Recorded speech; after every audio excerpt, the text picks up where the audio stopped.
Laba diena! Pēc pāris dienām sāksies vasara.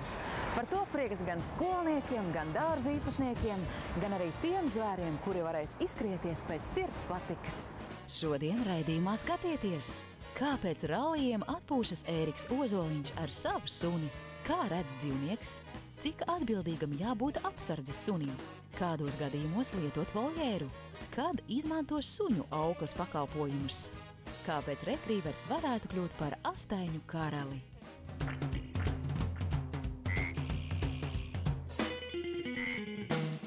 Šodien mūsu viesis būs autosportists, kurš brīvā laikā dod priekšroku laiskai atpūtai ar savu suni.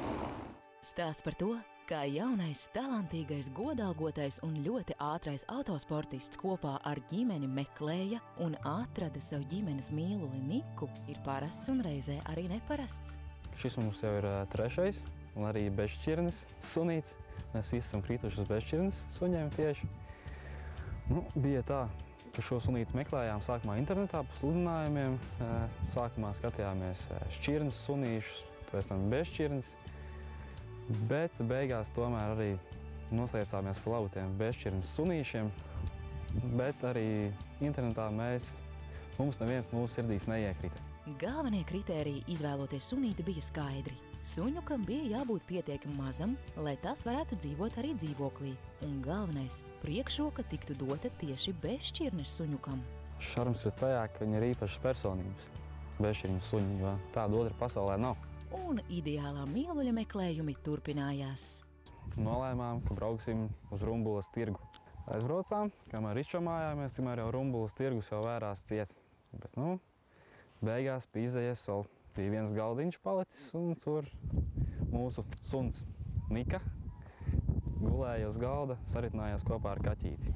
Tur mēs garām vairs paiet nespējām, un tā arī Nika ienāca mūsu ģimenē. Un jau teju 5 gadus Nika ir īsta autosportista un viņa vecāku ģimenes mīlule.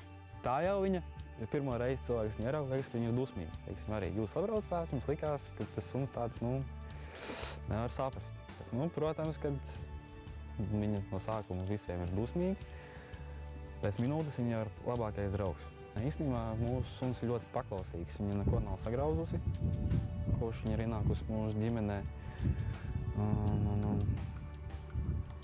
Vienīgais, ko viņa ir iemācījusies, mums nezinot, viņa iemācījās attaisīt durvis, mājas durvis.